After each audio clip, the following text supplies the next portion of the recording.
Welcome to the Hollywood Scholar. I'm Jed Morgan, and I just finished watching the premiere of House of the Dragon, the new Game of Thrones prequel show. And I gotta say, I was pleasantly surprised. It wasn't nearly as bad as I thought it would be. It wasn't good by any stretch of the imagination, but it wasn't horrifically bad. And that really surprised me. I was very much a disgruntled fan after season 8 of Game of Thrones, so I didn't think this was gonna be good. Everything I heard about it was bad. It seemed like it was gonna be feminist propaganda. And there were, of course, several over the top, beating you over the head, unsubtle, awful lines about feminism. And then there were also ways that it incorporated in the story in a positive way. So it was kind of a mixed bag when it came to the feminist stuff, but a lot of the other stuff was decent enough that you could ignore at least to a certain extent. This episode might actually lead to something good. It is the first episode of the season, of course, so maybe it falls off the rails later on, but this one actually is enough to make me want to watch the second episode. I was very surprised. Overall, I'd say this episode was meh. That's kind of the feeling I got out of it. There were some actually incredible parts, like Matt Smith. He's one of my favorite actors. He's actually the reason I actually checked out the show because I love him. So I was not surprised that he was incredible in the role. And most of the other actors were really good in their respective parts as well. Nothing to say negatively about the cast whatsoever. And then, of course, the production design was top notch. The only thing that I didn't like from the armor, dresses, all of that was Matt Smith's helmet. I thought Matt Smith's helmet looked a little plasticky and was a little over the top and large. But besides that, everything from the technical side of things in the visual presentation was great. And then the CGI, the cinematography was all good with the exception of the dragons' faces. For some reason, the dragons' faces, CGI wise, was a little off, a little weird, some weird face shapes, but the CGI besides that was actually pretty good, especially for a television show like this. It's definitely going to be the one coming out on top CGI wise of the current shows between She-Hulk, Rings of Power, and the other ones coming out, Andor. And I'm not surprised because Game of Thrones really has that big pull for that type of budget. So the CGI definitely comes out on top, and it might actually come out on top from a story perspective as well and a writing perspective as well. But before I get any further, I will be talking about brief spoilers. So, spoiler alert. Now, the biggest thing that some people might have concerns about are the canon issues. I've read all the Game of Thrones books, but I never got around to Fire and Blood, so I'm not versed enough in those canon issues to really talk about them. If you know about the canon issues in this show, or really the canon of it in general, please let me know in the comments below. I'd love to hear the issues with that or the positivity with that if they did some things right. There's only one real canon issue that I recognized and didn't like, and it may not actually be that big of a deal. It just kind of stuck out to me, but overall I won't be talking about those because I'm just not versed enough in those to have any clear statement or thoughts on it. But overall, Matt Smith production design was incredible. Some of my problems were with the initial dialogue. A lot of the feminist stuff was just unsubtle. And even if you watch the behind the scenes at the end of the episode, they were all like half of it was talking about the patriarchy, how it was about strong women. And with Game of Thrones, it was a very egalitarian society. 99% of the characters were varying degrees of evil and bad, and that came to both women and men. But in this show, it was very clear that all the men were incompetent or evil, and all the women were good, and that will cause issues going forward. It is still the first episode, so that might change.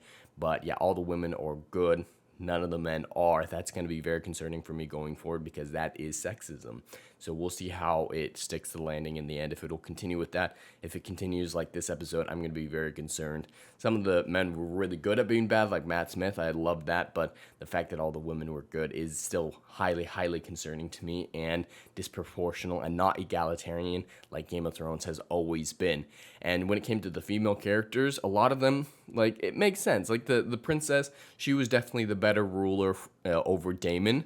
So I was all whole on board with her becoming the new heir. That totally makes sense. They telegraphed that well, showed that she was studying, that she was intelligent. Like they really put effort into making her seem worthy and him not seem worthy without really doing it in an unfair way. But inversely, the previous heir situation that came in the prologue, they didn't go to that same amount of work. It is a prologue and it's all voiceover, so they didn't really have a chance. But they just said two major heirs were considered. If two major heirs considered, one a man and one a woman, if they were majorly considered, It wasn't about sexism that the man was chosen. If it was sexism, the woman would never have been majorly considered to begin with. So we don't know. We don't know anything about that female candidate for the heir in the prologue. She was in most of this episode and she never said anything. She never said a word. Is it crazy to think that she just might have not been as good as a ruler as her cousin who ended up becoming king? We don't know anything about her. We really don't. The prologue just said she's a woman and she's not queen. Okay, was she better equipped? Was she more intelligent? No. She's a woman. That was really grating at first, and I liked the prologue up to that point. And as soon as that came, I was like, oh God, this is what I was expecting. It's going to be as bad as I thought. Oh, we're getting into it. A woman isn't queen. And then it kind of stepped back a little bit from that perspective and wasn't nearly as bad as I thought, but it was still a really cringe moment nonetheless. And the one canon thing that I kind of noticed that I wanted to briefly talk about, I may be totally wrong in this, so please do correct me in the comments if I am, the whole Targaryen passing down the prophecy of the White Walkers and calling it a song of ice and fire, that just felt really cheesy to me. I don't believe that's in Fire and Blood, but if it is, please let me know. That just kind of stuck out like a sore thumb to me, and I just really don't believe that that is the case when it came to the Fire and Blood book. I do have to briefly talk about the several race swaps in this show, and some of them really don't make any sense, especially the one Targaryen who was race swapped. He's apparently involved in a paternity dispute later on in the season. It's going to be pretty easy to tell who's the baby daddy, considering he's race swapped and the other man wasn't. So of all the people to race swap, that didn't make sense. And it doesn't make sense for any of the Valerians, really, or the Targaryens especially, to be race swapped, because they are so incestuous and so related to each other that there'd be very little variety in skin tone. So it really doesn't make any sense for a Targaryen of all people to be race swapped, or Valerians in general to be race swapped. If you wanted to do really nearly anybody else, you could have an in-lore explanation. Or is it a Dornish mother? It's just something that wasn't clear in the books. There are ways to do it in canon that make sense. His just doesn't make sense whatsoever, and there are a couple of other little ones that really didn't stand out. He was just the main one when it came to stuff like that. So overall, might not be as grating as people thought. Like, they don't bring it up. They don't talk about racism so far, at least. There's an opportunity that they could in future. We'll see if they go down that path, but it just doesn't make sense for him. They didn't bring it up, though, so the hyper emphasis on it is what I was very concerned about. So we'll see how it all turns out in the end with his character. I do love that actor, though. He was in Prince of Persia, and he was incredible in that movie. So we'll see if it all turns out well in the end or not. But it's still a little ways off to really have a clear statement on the result of that swap. And then, again, the rest of the cast was really, really good. Really enjoyed most of them. A lot of actors that I didn't know were going to be in this that I really do like in the past, like Graham McTavish from the Hobbit movies. He's been actually in a lot of stuff that I've really enjoyed. So I was pleasantly surprised to see that he was in it. A couple Doctor Who actors, some other actors that I recognize. I was really surprised how many people I was recognizing, and they all did a really good job with what they were given. And I really enjoyed a lot of their performances. The one who really stuck out to me was the Queen, who died in childbirth near the end of the episode. She was the actor who played Sherlock's sister in the BBC Sherlock TV show with Benedict Cumberbatch and Martin Freeman. I really loved her performance in that show. The whole reveal about her being the secret sister was stupid, but she did a really good job in the role. And I liked her in this for her brief stint, at least. And she had a really interesting line.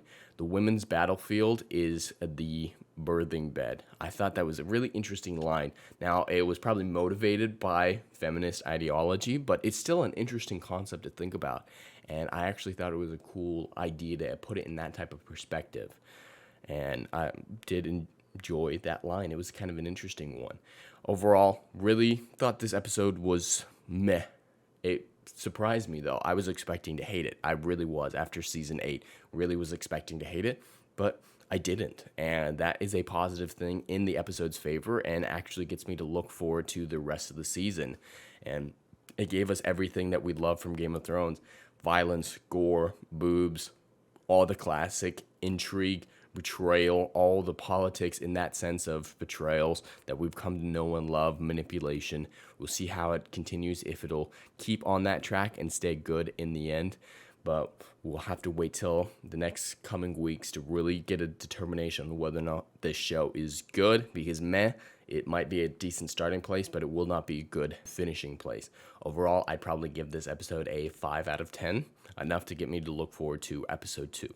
But anyway, that's all I have for today. I'd love to hear your thoughts in the comments below. Please like and subscribe, and I'll see you in the next video. Anon.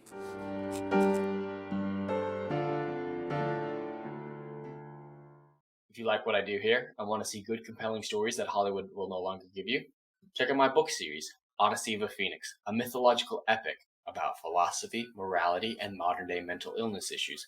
Books 1, Down in Flames, and Book 2, Apocalypse Then, currently on sale. Book 3, Kill the Dark, coming soon.